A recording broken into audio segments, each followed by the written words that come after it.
Hi everybody, this is Lara with your end of the week video for gold for the trading week ending Friday 3rd of September. Last week I had an alternate, more bullish wave count for the short term. The main wave count was invalidated at the end of Friday's session, and so now the new target from that alternate, I'm expecting upward movement to 1853.07 before we see a trend change. The bullish wave count still remains and it expects an upward trend has resumed to the next target at 2078. If your own analysis for gold is bullish, you may choose to follow that wave count. Elliott Wave analysis first, classic analysis second. This is the bullish wave count. I'm just going to label them bullish and bearish. The balance of probability from my technical analysis leads me to judge the bearish wave count more likely than this bullish, and in Elliott Wave terms it also has a better fit. But let's go over the bullish wave count first, because so many of you have a strong preference for it from your own analysis, and that's fine. It's okay that we disagree. If everyone always agreed, life would be very dull. At the weekly chart level, this bullish wave count sees a bull market for gold beginning at the December 2014 low at 1046 and unfolding the first part of it as an impulse labelled Super Cycle Wave 1.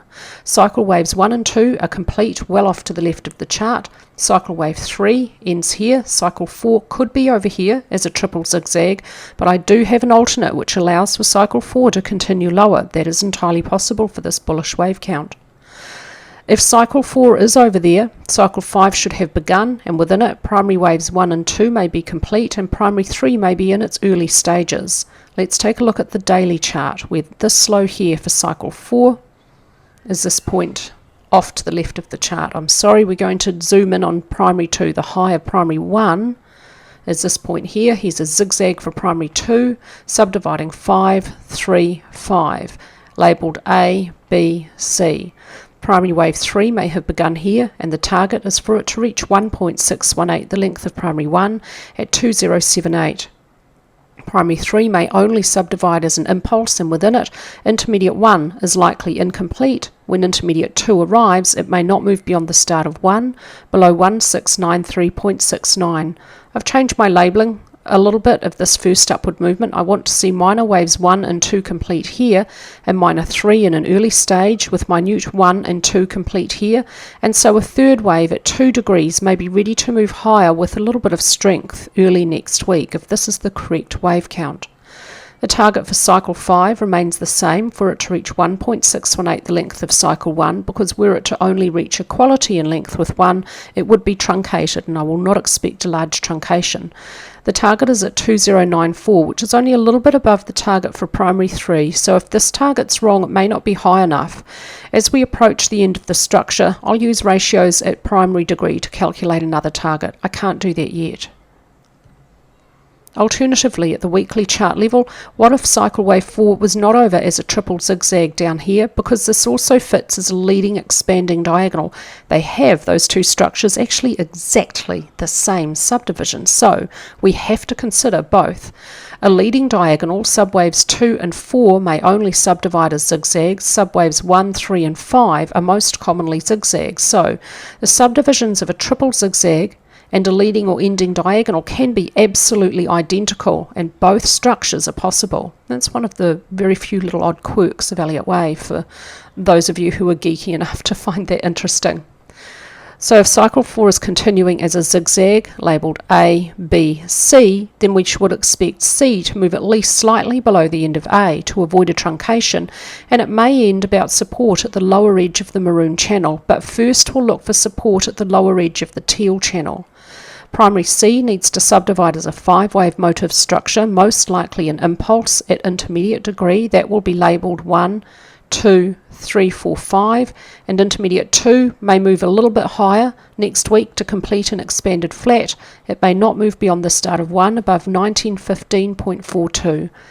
And Cycle 4, if it is continuing lower, may not move into Wave 1 price territory. Cycle 1, complete well off to the left of the chart, has its high at 1303.51. There's a lot of room for Cycle 4 to move into. This is the bearish wave count at the weekly chart level. As outlined in the text analysis, there are a few issues in terms of Elliott Wave that mean that this has a better fit and a better look.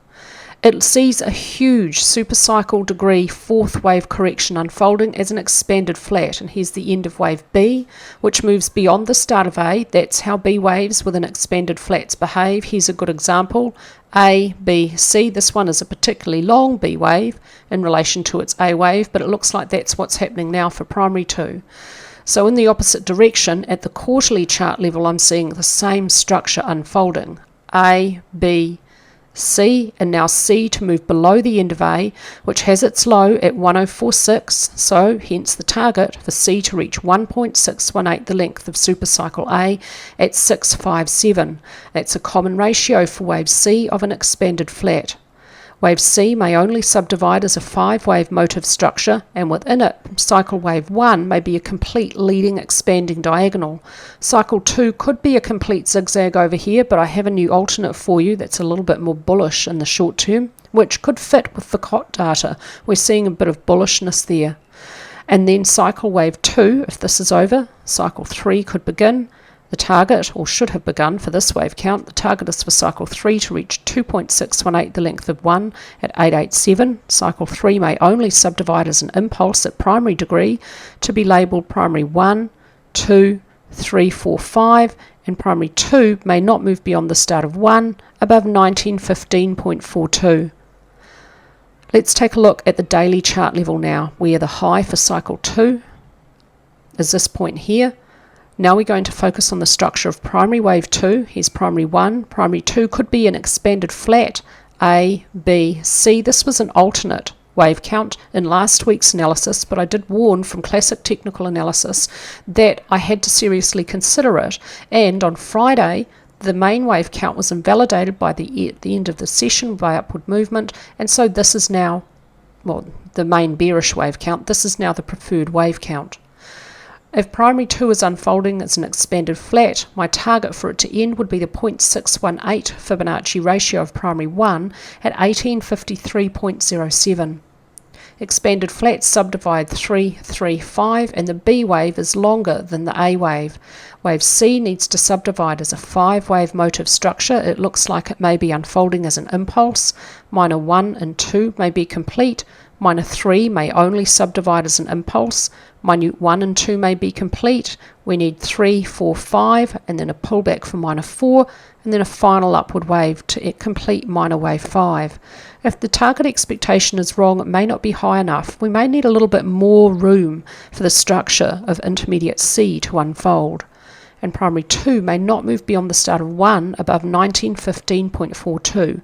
If this wave count is invalidated in coming weeks, this is a possibility, and this is why I've left until now, for the first bearish weekly chart, I've moved the invalidation point down here because this is what I was seeing, and I want to chart it for you now so that we understand what it would look like if cycle 2 is not over here as a quick zigzag. What if it's continuing further as a regular flat correction? We still have cycle 1 as a leading expanding diagonal, and now we're looking at cycle 2 as a flat correction. A, B, C. Zigzag for A, zigzag for B, which is I think pretty close to 94% the length of A. It's over 90% the length of A, which is the requirement for a B wave within a flat. It's less than 105% the length of A, so it's not an expanded flat, it's a regular flat. And C needs to move beyond the end of A to avoid a truncation. The target is for C to reach equality in length with A at 1931. If it doesn't end there, it may end with a little overshoot of the AC trend line. Draw this channel. This is going to be important if this turns out to be the correct wave count from the start of A to the end of B with a parallel copy on the end of A. So if the first bearish wave count's invalidated and you're following the bearish wave count, then I would use this wave count. And this is where risk is. Cycle 2 may not move beyond the start of cycle 1 above 2070.78. The target for cycle 3, I will have to recalculate that when cycle 2 is over, so this is provisional. The target for super cycle C is the same. Okay, let's take a look at classic analysis now and see how much support or lack thereof there is for bullish or bearish. At the weekly chart level, No, actually we're looking at the monthly chart level, that's right. I wanted to take a look at the monthly chart level now that the month of August is completed, and it's completed as a dragonfly doji. So there's some pretty strong support here about 1850. I'm sorry, about 1650, just under 1700 strong support, with a bullish engulfing candlestick pattern here, and now a bullish dragonfly doji for the month of August.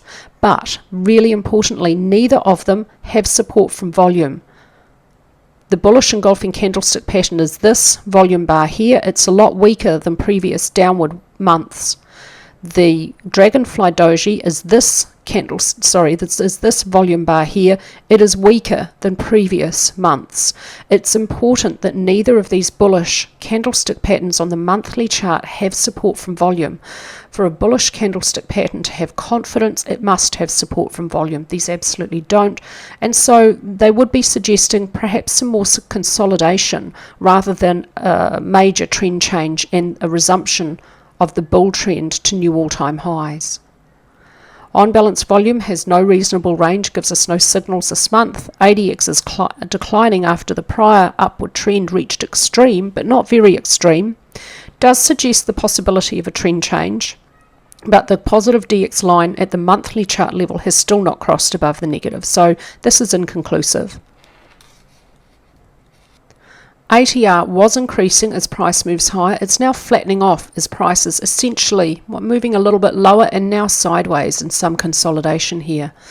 RSI is back in neutral territory after reaching fairly deeply overbought. Stochastics also neutral and MACD bearish. At the weekly chart level, at these lows here, strong support at 1675, a hammer candlestick pattern here and another hammer candlestick pattern here. But these are downward weeks. This one's red, this one's green, but it's rather difficult to tell what direction volume is pushing or pulling price, up or down. We need to look inside these weeks in order to have some more confidence in that. Upward movement for the last 3 weeks has come overall with declining volume. That's concerning for a bullish case, and we keep seeing that repeatedly. There's strong resistance here about 1835.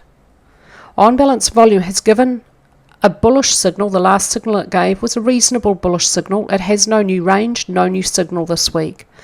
ADX is telling us there's no clear trend at the weekly chart level either.